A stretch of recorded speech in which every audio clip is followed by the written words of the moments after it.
بسم اللہ الرحمن الرحیم۔ آج ہم جانیں گے رمضان کی فضیلت کے بارے میں۔ تو چلیے آئیے شروع کرتے ہیں۔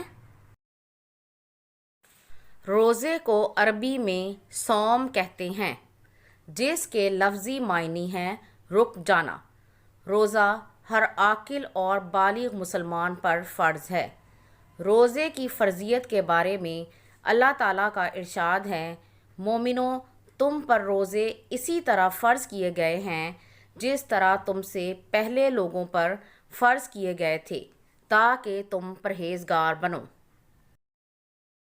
روزے کی اہمیت کا اندازہ اس بات سے لگایا جا سکتا ہے کہ اللہ تعالیٰ نے اسے پچھلی امتوں پر بھی فرض کیا تھا۔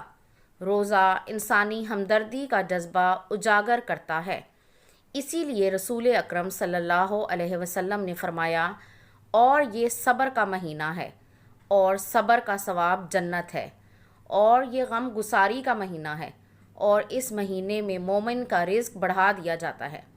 جو آدمی اس ماہ میں روزے دار کو روزہ افطار کروائے تو وہ اس کے گناہوں کی بخشش کا سبب ہوگا۔ روزے کی وجہ سے معاشرے کے تنگ دست لوگوں کا احساس ہوتا ہے۔ روزہ رکھنے سے معاشرے میں نیکی کی فضا پیدا ہوتی ہے، کیونکہ روزہ دار روزہ رکھ کر اللہ کی عبادت میں مصروف رہتا ہے۔ اس لیے اللہ تعالیٰ نے روزے دار کا بڑا اجر رکھا ہے۔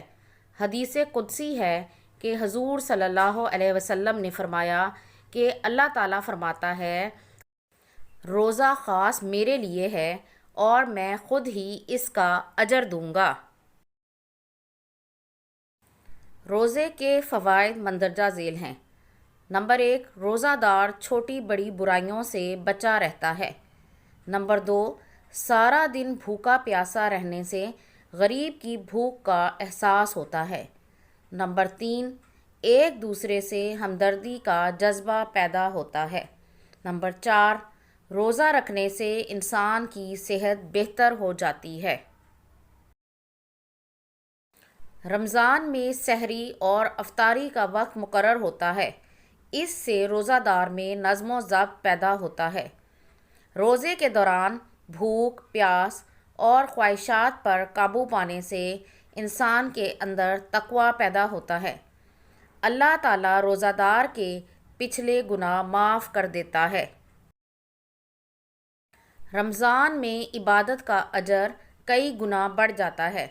ہمیں چاہیے کہ ہم رمضان کے روزے بڑے اہتمام سے رکھیں اور اس ماہ مبارک میں زیادہ سے زیادہ نیک کام اور قرآن مجید کی تلاوت کریں۔